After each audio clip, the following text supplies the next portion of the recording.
শেরেবাংলা ফজলুল হক এবং জগন মণ্ডলের রাজনীতির পুনরুত্থান ঘটাবে জাতীয় নাগরিক পার্টি। গণঅভ্যুত্থানের নেতৃত্ব বরিশালের প্রতিটি সন্তান আরেকজন শেরেবাংলা হয়ে জন্ম নেবে ইনশাআল্লাহ।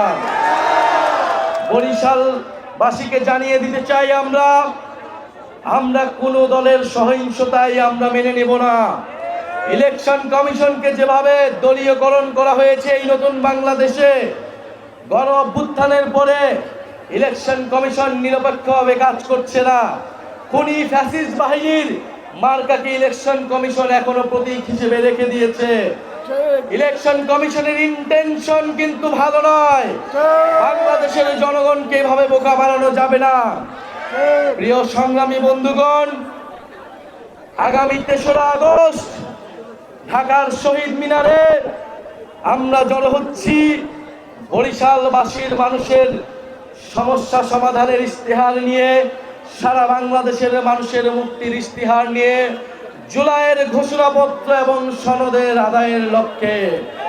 বরিশালবাসী কি ৩রা আগস্ট আসবে? শহীদ মিনারে দেখা হবে?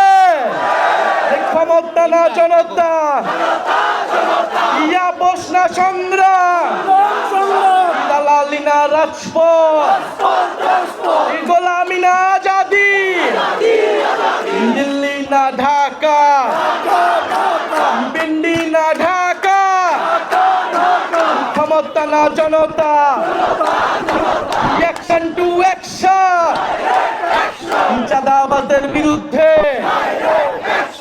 সন্ত্রাসীদের বিরুদ্ধে। প্রিয় বরিশালবাসী, আপনাদের ডাইরেক্ট অ্যাকশন, এনসিপির ডাইরেক্ট অ্যাকশন চলমান রাখতে হবে। ইনশাল্লাহ জাতীয় নাগরিক পার্টি রাজপথে নেমেছে।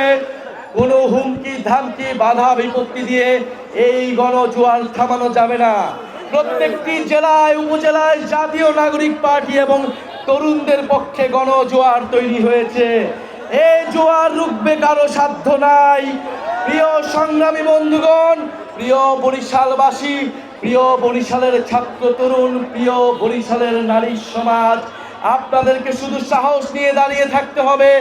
জনগণ আমাদের সাথে আছে। আমরা বলেছি স্পষ্টভাবে, 5ই আগস্ট আমাদের লক্ষ্য ছিল গণভবন, এবারে আমাদের লক্ষ্য হচ্ছে সংসদ ভবন। ইনশাআল্লাহ আমরা বিজয় অর্জন করব। বরিশালবাসীকে সাথে নিয়ে এই বিজয় অর্জন করব।